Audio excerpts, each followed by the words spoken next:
y vamos a recordar aquellos elementos que nosotros pues ya conocemos en su mayoría. Lo único es que nosotros vamos sumándole el grado de complejidad, ¿verdad? Les decía la vez anterior, pues tenemos, por ejemplo, en este caso, a los sujetos. Nosotros vimos que era la sintaxis, cómo la sintaxis en su momento pues llega a organizar, ¿verdad? Todos los elementos dentro de una oración. ¿Qué elementos? Aquellos que nosotros les dedicamos este tiempo en la unidad pasada, ¿verdad? Un sujeto, perdón, un adverbio, un sustantivo, un pronombre, un artículo, una preposición, ¿verdad? Una conjunción, un verbo, los elementos que complementan al verbo, etcétera. Todos esos elementos que en su momento, vuelvo a repetir, pues conforman la estructura, ¿verdad? De una oración y que por ende, pues nosotros vimos después, ¿verdad? Que es una oración, cuáles son las clases de oración, vimos que la oración se divide en sujeto y predicado y que por ello es que nosotros vamos a ver los tipos de sujeto que existen dentro de la misma.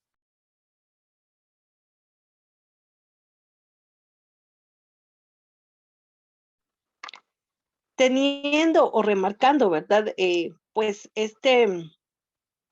esta situación, vamos a encontrar que existen tipos de sujeto y van a existir también tipos de predicado, ¿verdad? Porque nosotros vimos ya de forma rápida que existe, ¿verdad? Un sujeto compuesto, que existe un núcleo de sujeto, que existe en su momento, ¿verdad?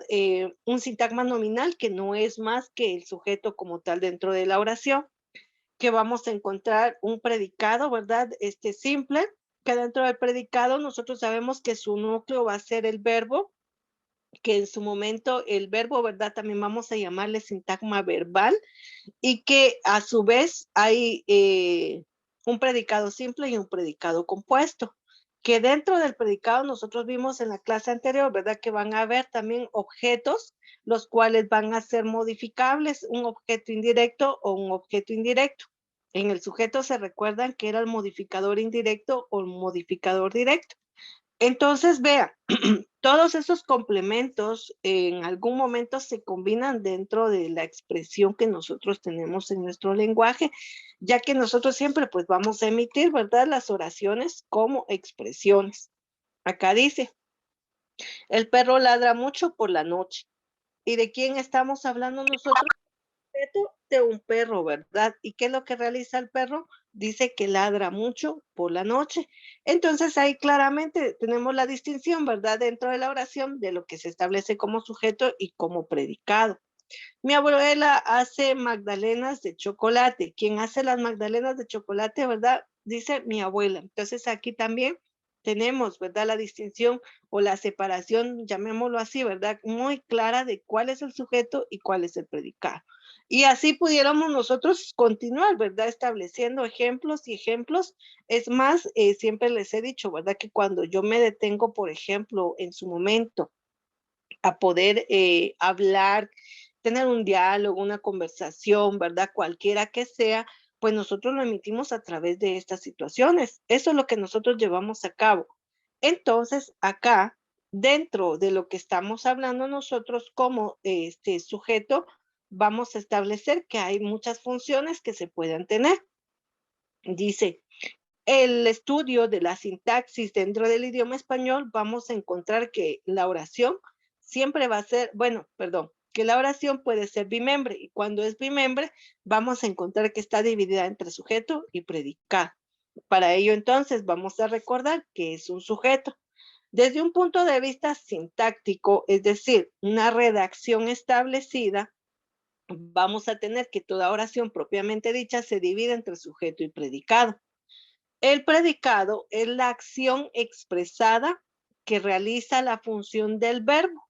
Nosotros sabemos, ¿verdad? Que el verbo es toda una acción que yo hago, o sea, comer, describir, analizar, correr, barrer, bailar, saltar, etcétera. Todas esas acciones corresponden a un verbo y ese verbo, pues, es lo que hace un sujeto y por lo tanto, lo que se dice del sujeto, lo que se expresa del sujeto, conlleva, ¿verdad? A ese predicado. El sujeto es la persona, objeto que lleva a cabo la acción. ¿Qué acción? Ese verbo que mencionamos anteriormente, ¿verdad? En otros términos, el sujeto es una de las partes sintácticas que comprenden la oración y que en algún momento, ¿verdad? Está, pues, en relación a una acción y que este es su complemento, ¿verdad? El predicado como tal. Suele ser el primer término en la oración. Regularmente nosotros siempre vamos a hablar mencionando al sujeto y luego la acción que realiza como tal. Si nosotros recordamos qué tipo de oración es esa, cuando mencionamos primero el sujeto y luego la oración, jóvenes, ¿sobre qué oración estamos hablando? ¿Qué tipo de oración? Hay tres tipos de oración que pudieran mencionarme cuando nosotros trabajamos esta. ¿Cuáles son? Recuerden.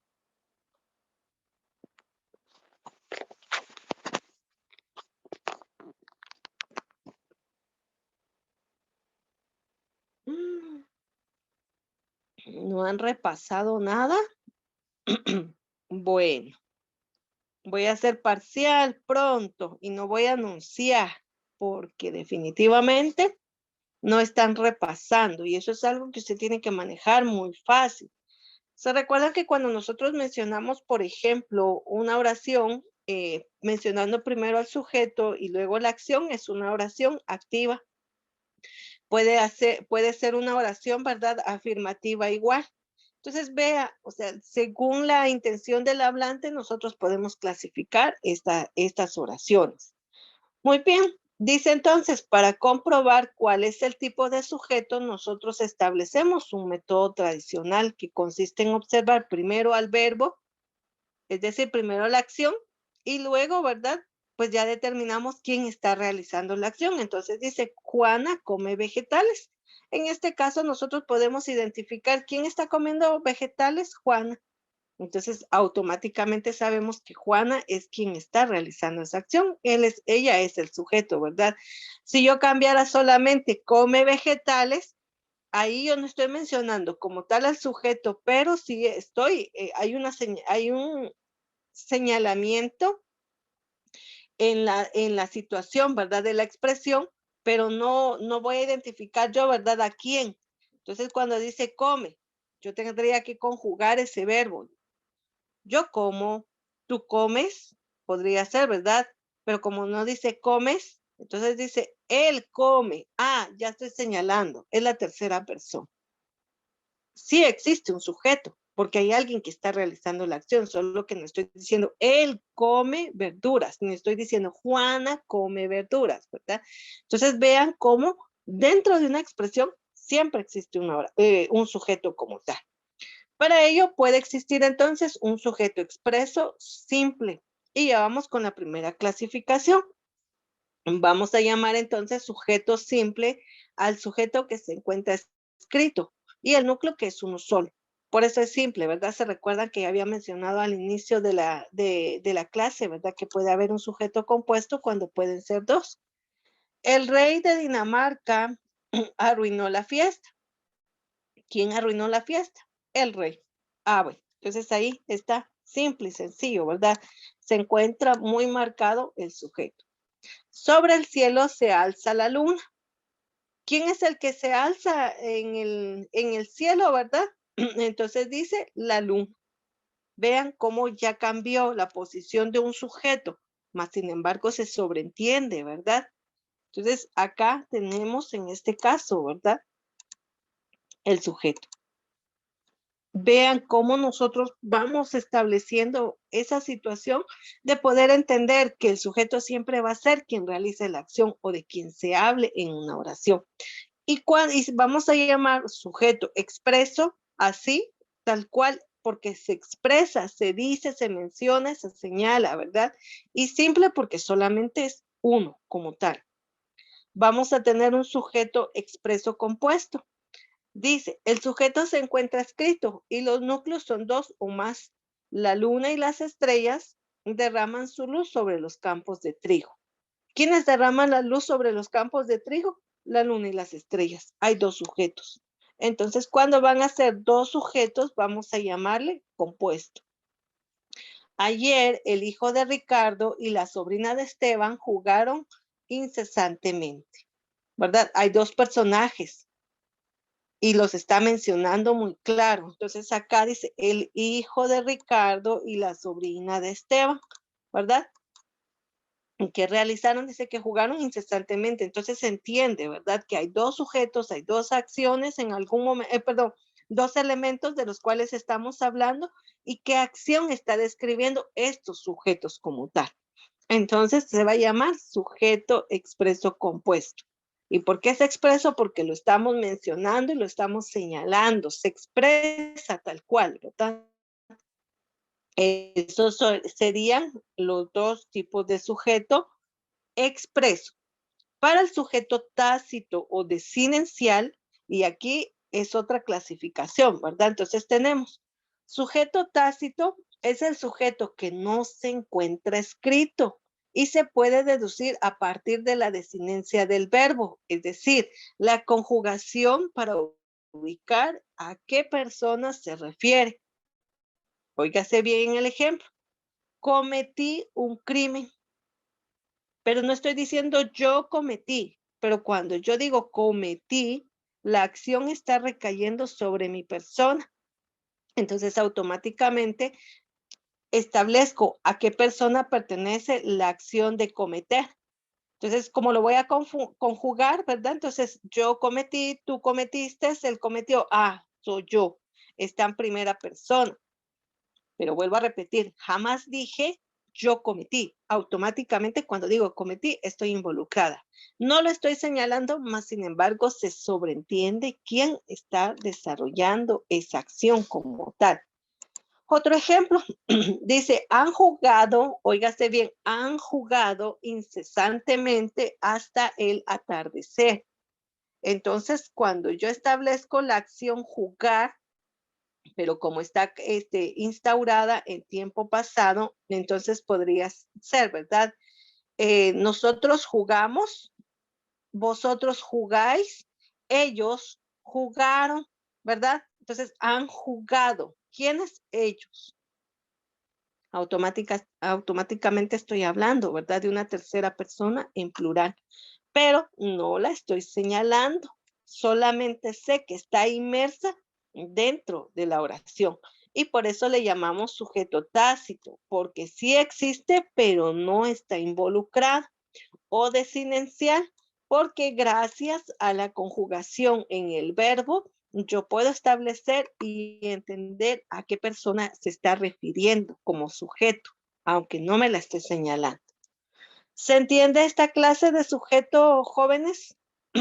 El sujeto simple, compuesto y el tácito. Sí, señor. Sí, señor. Muchas gracias por responder. Entonces voy a continuar. También tenemos un sujeto, en este caso, expreso y sujeto tácito, que era lo que yo les mencionaba. Ya tenemos ahora bien la noción expreso, ahí está. Tácito, ahí se mantiene y lo podemos identificar, mas no lo puedo subrayar como tal. Entonces dice, la primera distinción que debemos hacer para clasificar los sujetos tienen que ver con su aparición explícita, es decir, que yo pueda señalar. Cuando el sujeto está enunciado como tal dentro de una cadena sintáctica, es decir, varias palabras ordenadas, cuando se dice expresamente, hablamos entonces del sujeto expreso. A cambio, cuando el sujeto no aparece en la oración, pero se sobreentiende que sí está incluido, aunque esté omitido, pues hablamos de un sujeto tácito.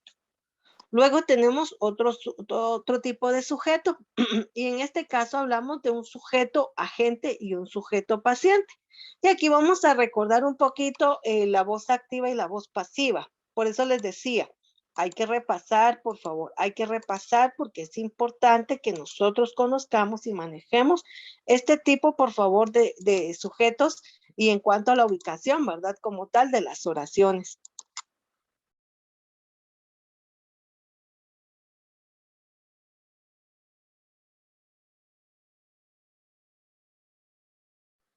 Tenemos entonces, dice, sujeto agente y sujeto paciente.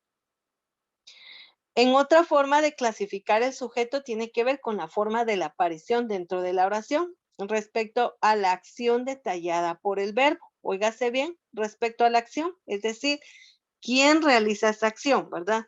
Así cuando el sujeto es la persona que ejecuta activamente la oración del verbo, tendremos acciones activas. Se recuerdan que eso ya lo habíamos mencionado, ¿verdad? El sujeto hace, bueno, primero sujeto y después acción, acción activa o acción de voz activa, ¿verdad? Entonces es un sujeto agente. ¿Por qué situación? Porque vamos a encontrar que en algún momento para que exista y se reproduzca esa acción necesito de alguien. Y entonces este sujeto se convierte en un sujeto agente. A diferencia de cuando el sujeto es la persona que recibe esa acción, es decir, mencionó antes la acción, entonces él está sometido, ¿verdad? A ejecutarla, claro está, pero es el que va a recibir. Entonces ahí se convierte en un sujeto paciente. Y si usted escucha paciente y pasivo, tienen relación, ¿verdad? Entonces, yo estoy esperando, ¿verdad? A que vengan y me digan qué es lo que voy a hacer. Entonces, soy paciente, ¿verdad? Aquí estoy. Soy sujeto pasivo. Estoy esperando a que me digan qué voy a hacer. No, ahorita voy a ir a hacer y tengo que ir a barrer, tengo que ir a limpiar, tengo que hacer, etcétera. Yo soy sujeto agente, ¿verdad? Sujeto activo. ¿Se entiende esta relación entre sujeto agente, sujeto paciente y la asociación que vamos a hacer con la voz activa y la voz pasiva? Sí, señor. Muy bien, gracias. Y luego tengo entonces el sujeto simple y el sujeto compuesto. Esos ya los conocemos. Sujeto simple, un solo sujeto. Sujeto compuesto, dos o más sujetos, que son los que van a intervenir dentro de una oración. Muy bien. Para comprobar que usted me ha entendido, entonces, por favor, vamos a hacer 3 oraciones identificando a los tipos de sujeto.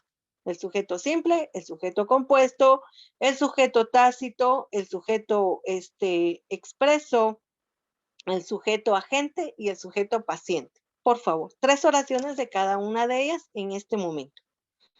Trabajemos y de una vez las vamos a compartir. Voy a dar exactamente 10 minutos para que puedan compartir conmigo estos ejemplos. Trabajemos, por favor. Cualquier duda me lo pueden hacer saber.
Jóvenes, que tengan una feliz mañana. Continuamos el día de mañana en el desarrollo de que ustedes puedan expresar las oraciones que hicieron, por favor. Feliz día para todos.